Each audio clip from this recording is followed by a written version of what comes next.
Hello everyone, this is my NFL mock draft 7th round simulation for the Baltimore Ravens. A quick few notes. One, if you love doing mock drafts or simulated mock drafts, head over to PFF.com, Pro Football Focus, and they have a wonderful simulator. You can do trades. It has a lot of different options to customize the way that you do the simulation. It's a lot of fun, and if you love doing simulated mock drafts, then check them out.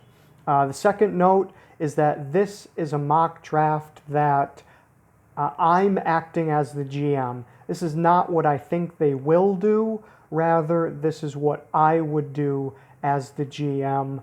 I want to try and show everyone what I think the positions they need or that they could attack, giving the talent on the board at the time, and positions and players that would benefit their team in the future, and maybe get the Ravens to a Super Bowl because they were quite close last year.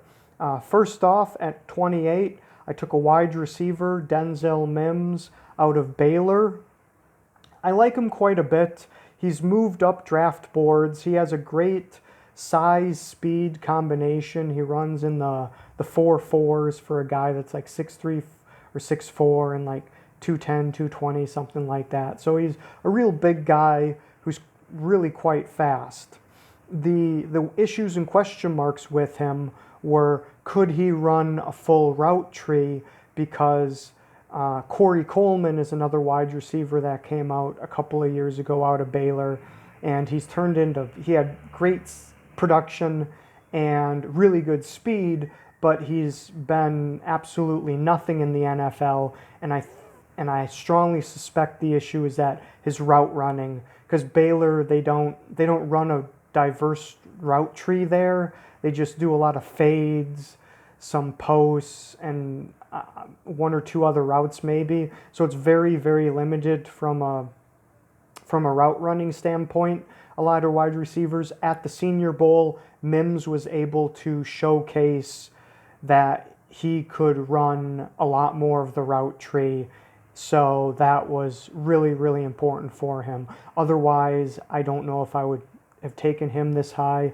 Some of the other question marks with him are that he, what am I trying to say? He doesn't have, like, when you watch the tape against some of the top tier guys, he doesn't always produce in the games. Like, he struggles a bit at times, and with you'd think he would produce more with his speed, and he doesn't always do that. But I don't know about that. I'm kind of back and forth. I really like him a lot as a prospect, and the Ravens could certainly use some more receiving help, especially a big guy like Mims. So I think he would really help out that team, help out their passing attack even more. Moving on to number 55, I took Jonah Jackson, offensive guard, offensive lineman, Ohio State University, The Ohio State. And I took him because the Ravens need to replace their longtime guard, who I'm drawing a blank on. Sorry, I can't think of his name, but they don't need to replace him now or at this point in the draft, but Jonah Jackson was the best value. I see him as a top 50 player. He has great balance. He's a really good pass protector. And PFF's Mike Renner compared him to Elgin Jenkins, who was drafted from the Packers last year and had a really good rookie campaign. I agree. Jonah Jackson looks similar enough or similar-ish to that. So I think he's a plug-and-play, as Bucky Brooks would say, a plug-and-play player. You can stick him in right away, and he's going to be one of their best options for starting guard. Moving on, number 60, I have Josh Uche. I'm not exactly sure how to pronounce his last name. He's listed as an edge player. I see him more of as an off-ball linebacker from the University of Michigan. I love his speed. You look on tape, and he has burst, he has power, he has speed. I see him at Michigan. He played as an off-ball linebacker. He dropped back into coverage. He rushed the passer. Those were the two main things that he did. And I think he did those at above average level. Baltimore, of any team in the NFL, they blitz a ton. They use their linebackers to blitz. A lot of analysts have Zach Bond going to them at 28. I think Josh Uche is just as good of a prospect or very similar to Zach Bond, so they could use Josh in a similar role. Put him as an off-ball linebacker, blitz him 50% of the time. He's not going to suck in coverage. He's already done it. He already has experience doing that. I really like his speed, his power, his rushing. He had really good grades from PFF. So at 60, I like him a lot more than the 60th player in this draft. Moving on to number 92, I took Akeem Davis-Gaither, linebacker from University of Lafayette. I forget which university he's. No. Sorry, Appalachia State. Sorry, he's from Appalachia State University.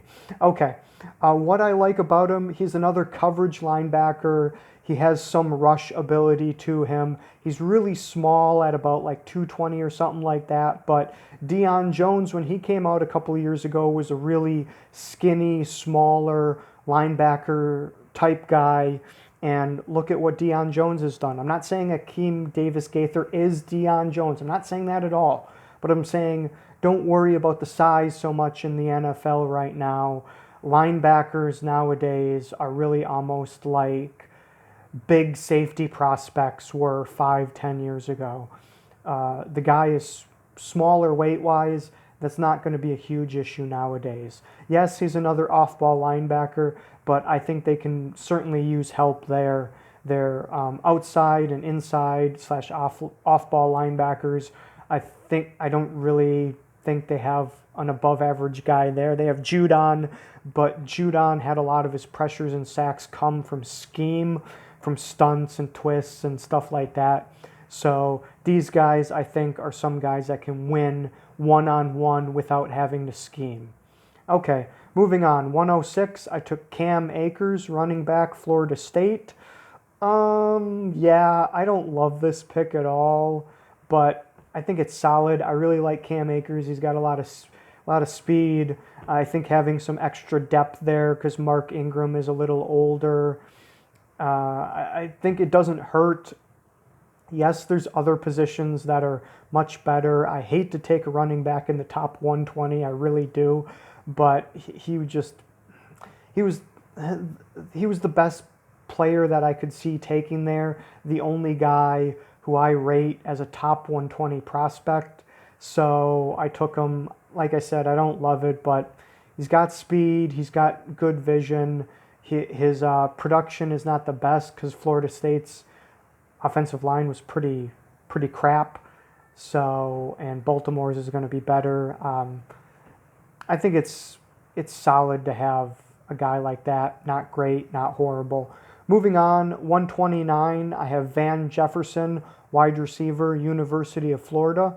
Going to be honest, first time I watched this guy, didn't really like him very much. I'm like,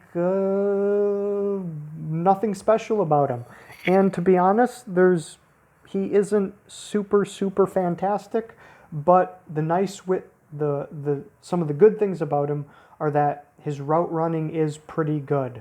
You look at him, or you look at his LSU game specifically, he doesn't have a ton of yards, but he did pick up 2 touchdowns. He had a couple of first downs, and he was playing against Derek Stingley, or going against Derek Stingley, who's probably might have been the best corner in college football this past year. So after watching that LSU game, I felt a lot more comfortable with this guy. I don't think he's ever going to be better than like the third best wide receiver, but I think Baltimore can, outside of Marquise Brown, and I guess they have Kenny Stills. They have some depth there, but it's not great. So for here, I thought he was a solid pick, a solid option. So I went wide receiver Van Jefferson. Moving on to the last couple of picks I did. 143, I took Albert O. I'm not even going to try and pronounce his name. Tight end, University of Missouri. This is another guy, another prospect that I just love. I really like him a lot. His size and speed are amazing, the combination. He's like a 6'5", 250 plus dude that runs like a 4.5 flat 40, and you see it on tape. Not to bust Austin Gale's chops a bit from PFF, who's like, oh, I don't really see his speed there. It's okay. I like you a lot, Austin, but I'm going to disagree with you there. On tape, I do really think that his speed shows up. Some of the lack of production issues, I think, were the fact that he was used as a blocker more than most. And that quarterback last year, that guy was not throwing the ball down the field very much. And when Albert O did get some targets, he caught the freaking ball. He caught it. He doesn't have shitty hands. The thing with him is that he's quite limited as a route runner, I think, is his biggest issue. He's not going to run digs or crossing. Anything that makes him move laterally versus vertically, he's not going to be good at. He just doesn't move laterally in the same way that he moves vertically. Vertically, he gets down the field. Laterally, he kind of puts around. So that's his issue. But freaking Noah Fant from last year had almost the same issues. Last year, when I was looking at both prospects, I didn't think Albert and Fant were all that much different, and I still don't. So Fant, I do think, produced a bit, or I shouldn't say a bit more, but his production was probably more. I didn't look that up, but so anyway, 143 in this draft. He's a great get it there. Moving on, 170, I got Josh Love, quarterback, San Jose State. I love Josh Love. He's stylistically much different than Lamar Jackson. This is all about depth and future trade potential. Hopefully this guy shows out really well in a couple of preseason games and they can flip him, or on the off chance that, God forbid, Mr. Jackson gets injured, he could step in there and not suck for a couple of games. So that's why I took him.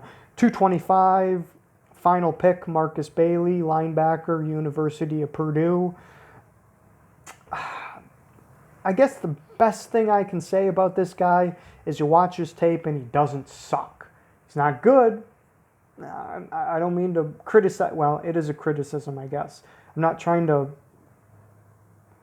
shit on you, Mr. Bailey, but you watch the tape. He's not bad. He looks like he could at least be, or not at least, but he looks like he has some potential to be a depth player in the NFL. So that's why I took him. There wasn't really any other players that I liked there. And just to conclude this, I took a lot of wide receivers and linebackers, and just one guard. I could have taken maybe another guard or taken a guard later in the draft. That's some things that I could have improved from this one. Overall, I don't love this, but I think you're getting at least a couple of players that have good potential to be above average players. So overall, I think this is a pretty solid draft for the Baltimore Ravens and would certainly help them out. Okay, thank you very much for listening, and I hope you have a wonderful day. Bye-bye.